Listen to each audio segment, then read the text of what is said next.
Editorial decoder में आपका स्वागत है।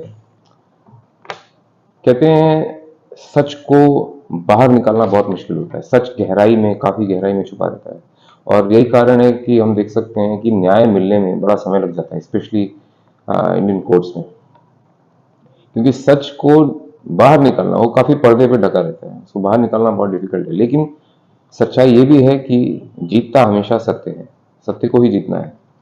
सो इस कॉन्टेक्स्ट में सिंथेटिक मीडिया इशू का एक एडिटोरियल आया था द हिंदू में। बेसिकली आर्टिफिशियल इंटेलिजेंस से रिलेटेड है ये, और जो सिंथेटिक स्टफ क्रिएट होता है आर्टिफिशियल इंटेलिजेंस द्वारा, उसकी सच्चाई कितनी है, ट्रुथफुलनेस कितनी है, उससे रिलेटेड ये इशू है। सो हमने देखा है कि कौन ये कोर इशू क्या है। कोर इशू ये है कि historically what we have seen is that whenever a new innovation comes, ठीक है, जैसे डिजिटल मीडिया है, प्रिंट मीडिया है, या फिल्म्स हैं, जब जब नए नए इनोवेशंस आए हैं, तब तक एक बहुत बड़ा चैलेंज खड़ा हुआ है समाज के सामने। किसको बचाने के लिए? ट्रुथ को, सच्चाई को बचाने के लिए, कि सच्चाई मैनिपुलेट हो सकती है, सच्चाई का मैनिपुलेशन हो सकता है। ये digital media, specially digital media में, बहुत डिजिटल एरा में ये चीज़ें बहुत ज़्यादा प्रोलिफरेट कर रही हैं, स्प्रेड कर रही हैं, and it becomes very easy to hide or manipulate truth in the digital era. So this is a core issue that which is related to the artificial intelligence, and India being the second largest market in the users, among the users of the artificial intelligence like ChatGPT and other Perplexity, things that you might be knowing. So the main question is that कि law का अलग हिसाब किताब चल रहा है, law क्षेत्र का, सोसाइटी अलग अपना पक्ष रखती है, और पॉलिटिक्स अपना पक्ष रखती है। तो इन सब का सामंजस्य कहाँ पे हो रहा है इस पर्टिकुलर इशू के रिगार्डिंग, ये मेन सवाल है कि ये कहाँ पे इंटरसेक्ट कर रहे हैं regarding this synthetic media issue in different sectors of the society like law, politics, social, and moral. All these sectors, morality, all these sectors where they are intersecting basically. So in terms of AI use and misuse. And what government did? Government actually tweaked some IT rules. It changed some IT rules of 2021, and what it made compulsory is that from now onwards, whatever the AI generated stuff will be spread in the media, will be loaded in the media, it will be marked by a label of AI generation. It will be marked by artificial intelligence, marked by the label of artificial intelligence. So what was the basic purpose of it? Basic purpose was to bring about transparency and accountability. Transparency मतलब लोगों को पता होना चाहिए, inform consent, right to know के अंदर हमारा अधिकार है, फंडामेंटल राइट है। तो ट्रांसपेरेंसी होना चाहिए कि हमें सही चीज़ पता चले कि गलत क्या है, सही क्या है, जो वीडियोज हमारे सामने आ रहा है, जो फोटोज हमारे सामने आ रही है, वो सही है कि गलत है। और अकाउंटेबिलिटी क्यों? जो दूसरा पर्पज़ है गवर्नमेंट के इस ऑर्डर का, एग्जीक्यूटिव ऑर्डर का, जो दूसरा पर्पज़ है वो ये है कि आईटी जो एआई लेबल, जो आपका कंटेंट रहेगा एआई लेबल, उससे अकाउंटेबिलिटी भी साबित होगी, अकाउंटेबिलिटी भी प्रूव की जा सकेगी, and those people who will be misusing the artificial intelligence will be brought to justice, and will be punished as well. So accountability and transparency के दो पर्पस इसमें मीट हो रहे हैं, एंड ग्लोबली कुछ इनिशिएटिव्स इस डायरेक्शन में already हैं। जैसे फेसबुक ने ऑलरेडी एआई जनरेटेड स्टफ को लेबल करना चालू कर दिया है। C2PA, collision for Providence and C2PA करके कोलिशन फॉर प्रोविडेंस करके एक अथॉरिटी है, उसने भी काफ़ी हद तक इन सब चीज़ों को रेगुलेट करने की कोशिश की है। एआई जनरेटेड डीप फेक्स को रेगुलेट करने की काफ़ी कोशिश की है, एंड इसी ग्लोबल एफर्ट्स को के साथ अलाइन करते हुए गवर्नमेंट ऑफ इंडिया का ये एग्जीक्यूटिव ऑर्डर है।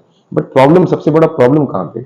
सबसे बड़ा प्रॉब्लम जो डेमोक्रेटिक प्रॉब्लम यहाँ पर legal policy problem, policy related, legal related, constitutional related and democracy से रिलेटेड जो प्रॉब्लम सबसे बड़ा इसमें खड़ा हो रहा है वो ये है कि एग्जीक्यूटिव ऑर्डर एक सबॉर्डिनेट लेजिस्लेशन का माध्यम है। एग्जीक्यूटिव ऑर्डर्स के थ्रू गवर्नमेंट क्या करती है, छोटे मोटे रूल्स में ट्वीक करके it tries to regulate things which are affecting society at large. But basically होना क्या चाहिए कि इन सभी चीजों को पार्लियामेंट में रखना चाहिए एंड प्रॉपर पार्लियामेंट्री लेजिस्लेशन के थ्रू इसको लाना चाहिए आफ्टर प्रॉपर पार्लियामेंट्री स्क्रूटिनी। लेकिन executive orders many of the times gives a lot of discretionary power to the administration and the government, and it happens that they bypass the parliamentary scrutiny as well. So this is the major dimension of this particular issue कि आप executive orders लाकर parliamentary scrutiny को bypass कर रहे हैं। and how it should be like, कैसे होना चाहिए exactly, how it should be like, simultaneous evolution होना चाहिए। टेक्नोलॉजी काफी फास्ट इवॉल्व हो रही है, उसके साथ साथ लॉ को भी फटाफट इवॉल्व होना है, और लॉ को एग्जीक्यूटिव ऑर्डर्स के थ्रू नहीं बल्कि एक डेमोक्रेटिक सेटअप जो ऑलरेडी है पार्लियामेंट्री स्क्रूटनी उसके थ्रू जाना चाहिए, तो साथ साथ में इवॉल्व होना चाहिए। टेक्नोलॉजी जैसे स्विफ्टली भाग रही है, डेवलप हो रही है, इवॉल्व हो रही है, वैसे ही लॉ को भी स्विफ्टली अपने आप को इवॉल्व करना है। इससे पहले कि टेक्नोलॉजी ही ऑब्सोलीट हो जाए, नई टेक्नोलॉजी आ जाए, तो उसके पहले ही लॉ को भी इवॉल्व होना है। सो यहाँ पर एथिकल कंसर्न भी एक है। एआई जनरेटेड जो डीप फेक्स हैं, जो false information which is being spread in the social media, it is also having ethical social dimension as well. क्या चीज, जैसे कि प्राइवेसी, डिग्निटी, लोगों की प्राइवेसी डिग्निटी को लॉस हो रहा है काफी। There are several cases which are there in which the public figures have gone to the court and they have described how they have told that how their rights, their rights of privacy and dignity has been compromised, and there are several cases regarding this. And electoral जो हमारा mandate है, electoral process है, वो भी काफ़ी ज़्यादा risk पर है अगर ये चीज़ें एआई जनरेटेड जो फेक स्टफ है इसको रेगुलेट नहीं किया गया तो। दूसरा, मीडिया के जो एविडेंसेस हैं उस पर भी लोगों का ट्रस्ट खत्म हो जाएगा अगर ये रेगुलेटेड नहीं रहेगा, तो उसके एविडेंसेस को कोई मानेगा ही नहीं। सो मीडिया का भी इसमें काफ़ी ज़्यादा एक एथिकल डायमेंशन है। अच्छा, डिजिटल एज में जो सच है, सच्चाई है, वो किस तरह की हो गई है, वो एडिटेबल हो गई है। मैनिपुलेशन इसमें काफी ज्यादा हद तक हो सकता है। सच जो है वो डिजिटल एरा में काफी ज्यादा हद तक मैनिपुलेट किया जा रहा है, और इसको बचाने के हमें तरीके ढूंढने ही हैं, नहीं तो सच और ज्यादा गहराई में छुपता जाएगा। Can democracy survive on such kind of illusion? Absolutely no. Illusion, भ्रम में तो सर्वाइव डेमोक्रेसी कभी कर ही नहीं सकती है। एंड गवर्नमेंट का जो एग्जीक्यूटिव ऑर्डर है, दो like earlier government orders, many multiple government orders regarding OTT platform and other social media regulations, ये जो गवर्नमेंट का एग्जीक्यूटिव ऑर्डर है ऑल्दो पार्लियामेंट्री स्क्रूटनी को बाईपास कर रहा है, बट उसके कुछ पॉजिटिव्स हैं।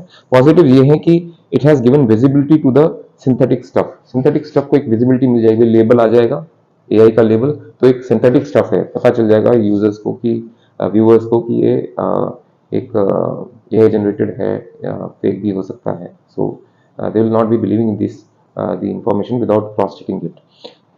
Second thing is that it helps maintaining the baseline trust maintain करने में ये हेल्प करता है ये executive order. But can label alone be sufficient to protect the truth? सच्चाई को छुपाने के लिए क्या ये लेबलिंग ही सफिशिएंट है? No, absolutely no. Then where lies the real safeguard of the truth? Safeguard, truth की सच्चाई का रियल सेफगार्ड कहाँ लाई करता है? पब्लिक अवेयरनेस में, डिजिटल लिटरेसी में, रेस्पॉन्सिबल इनोवेशन में, और स्ट्रॉन्ग डेमोक्रेटिक स्क्रूटिनी में, स्ट्रॉन्ग डेमोक्रेटिक ओवरसाइट में। Public awareness, digital literacy, responsible innovation and strong democratic oversight. And what can be negative of such executive orders which they pass have, as I already said, that creative freedom, government creative freedom को इसके द्वारा रोक सकती है। So there are two rights which I'll be telling just now, that creative freedom and constitutional balance जो है ये गड़बड़ा सकता है। क्रिएटिव फ्रीडम, क्योंकि आप एक तरफ प्राइवेसी तो बचा रहे हैं लोगों की, आप right to know under informed consent आप उनको प्रोटेक्ट तो कर रहे हैं सिटीजन्स को, बट साइड बाय साइड बहुत से सिटीजन्स ऐसे हैं जिनको अपना राइट एक्सरसाइज करना है, the freedom to right to free speech as well, right to creativity as well. So उसको बैलेंस कैसे आप करेंगे? सो ये भी बहुत बड़ा चैलेंज है। ठीक है, नेगेटिव हैं ये एग्जीक्यूटिव रूल्स के, कि आप एग्जीक्यूटिव रूल्स ही बनाते जा रहे हैं, पार्लियामेंट में लेजिस्लेशन ला नहीं रहे हैं, फुल स्क्रूटनी हो नहीं रही है, तो आप एग्जीक्यूटिव रूल्स के थ्रू क्रिएटिविटी को आप किल करते जाएंगे। ये भी एक डायमेंशन है। सो बेसिकली कंक्लूजन में हम ये कह सकते हैं दो तरह के राइट्स आमने सामने खड़े हैं। सच को बचाने के लिए क्या किया जाए? दो तरह के राइट्स हैं, right to know under informed consent in democracy. ठीक है, एक तो ये है राइट टू नो, ठीक है, इन्फॉर्म्ड कंसेंट होना चाहिए डेमोक्रेसी में, right to privacy, right to dignity. ठीक है, और दूसरी तरफ है right to creativity as well under right to speak, right to speak. So ये दोनों फेस टू फेस है, इनमें बैलेंस क्रिएट करना है, तो प्रॉपर पार्लियामेंट्री स्क्रूटनी के बिना नहीं होगा, और पार्लियामेंट्री स्क्रूटनी के बिना भी कुछ साथ भी कुछ कमियां रह जाती हैं। तो बेटर ये है कि जो डेमोक्रेटिक प्रोसेस है उसके थ्रू तो हम जाएं at least. Then how should the law evolve in this particular case? Law को ऐसे इवॉल्व करना चाहिए जैसे टेक्नोलॉजी स्विफ्टली इवॉल्व हो रही है, तो वैसे ही साथ साथ में लॉ को इवॉल्व करना चाहिए, लेकिन it should be anchored, the evolution of law along with technology should be anchored in liberty and reason. Liberty और रीजन में इसको एंकर होना चाहिए। सो लास्टली आई विल से कि डेमोक्रेटिक सेटअप जो है, पार्लियामेंट्री ओवरसाइट स्क्रूटनी, इसको इवेड नहीं करना चाहिए। Thank you.